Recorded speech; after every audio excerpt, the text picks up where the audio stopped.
Warp Speed n'était pas un sauvetage, c'était une guerre éclair contre Big Pharma. Comme maintes et maintes fois répété, l'état profond n'existe plus depuis au moins 2017.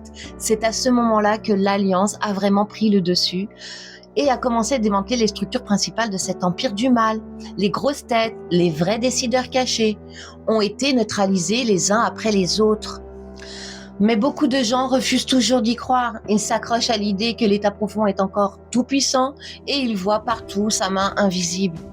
En réalité, quand un événement bizarre ou dur arrive aujourd'hui, c'est souvent l'Alliance qui l'orchestre et le laisse se produire pour secouer les consciences et accélérer l'éveil collectif.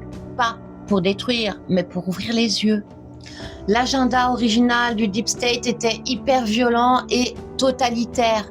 Presque tous les plans prévus ont été récupérés et adoucis par l'Alliance. L'objectif est clair, faire un réveil progressif de l'humanité sans causer un chaos total qui ferait plus de mal que de bien. Si tout avait été arrêté net d'un coup, la majorité des gens auraient paniqué, rejeté la vérité et se seraient raccrochés encore plus fort à l'ancien système. Donc on y va étape par étape. La France est l'un des pays les plus endormis au monde sur ces sujets, avec une grosse désinformation médiatique, un attachement fort à l'État-providence et une méfiance quasi automatique envers tout ce qui sort du narratif officiel. Ça ralentit les choses ici plus qu'ailleurs, mais c'est normal que tout le monde ne se réveille pas en même temps. Dans ton entourage, si tu vois encore des gens qui croient dur comme fer aux infos mainstream, aux institutions intouchables ou qui défendent le système comme avant, ne t'énerve pas. C'est juste qu'ils sont à une étape différente. Ça viendra pour beaucoup, mais pas tous en même temps. Dès 2017, l'Alliance commence à saboter et à transformer l'agenda du Deep State de l'intérieur. L'intervention devient massive à partir de 2020 avec le Covid, qui était censé être l'arme ultime pour imposer le contrôle total. Le plan initial, confinement minimum 3 ans pour casser l'économie, isoler les gens, les rendre dépendants. Injection obligatoire pour tous, traçage permanent et pour les résistants, arrestation massive. Camp, rééducation forcée ou pire. Même si les cerveaux principaux étaient déjà hors jeu, il restait encore plein d'autres traîtres politiques, hauts fonctionnaires, patrons de labo pharma et médias qui continuaient à pousser la machine.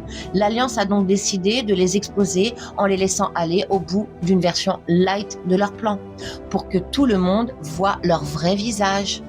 C'est là qu'arrive l'opération Warp Speed, lancée par Trump.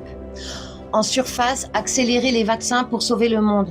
En profondeur, une opération de sabotage Warp Speed égale anagramme de Speed War, guerre éclair. L'idée était de prendre le contrôle de la production et de la distribution pour empêcher Big Pharma, sous influence du Deep State, de dérouler leur version hardcore. Résultat, l'Alliance a infiltré énormément de placebos, juste du sérum physiologique et des formules beaucoup moins toxiques dans les lots. Pas zéro danger parce que c'était techniquement impossible à 100% et surtout parce que des effets secondaires visibles étaient nécessaires pour que les gens commencent à poser des questions et à se réveiller. Sans ça, beaucoup seraient restés endormis en se disant « tout va bien, on a été sauvés ».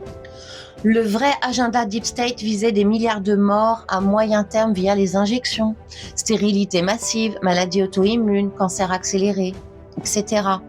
On est très loin de ce cauchemar. Des millions ont eu des effets graves ou très graves et mortels et ça continue, c'est vrai. Et c'est triste, mais pas l'hécatombe programmée. Pourquoi ? Parce que le choix est resté réel pour la plupart. Personne n'a été littéralement forcé à la seringue par la police chez soi. L'obligation était sociale et économique. Perte de boulot, interdiction de voyager, de sortir au resto et de voir sa famille. Certains ont craqué pour une pizza, des vacances ou leur salaire. D'autres ont tenu bon malgré les galères financières, les licenciements, les pressions familiales. Ce sont ces choix individuels qui ont limité les dégâts.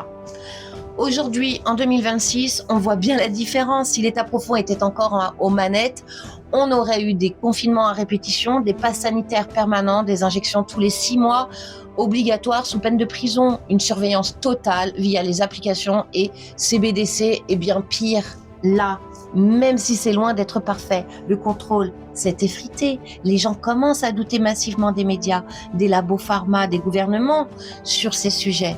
Les mensonges sur le Covid, les masques, les vaccins, les origines, tout remonte à la surface. L'éveil progresse vite maintenant.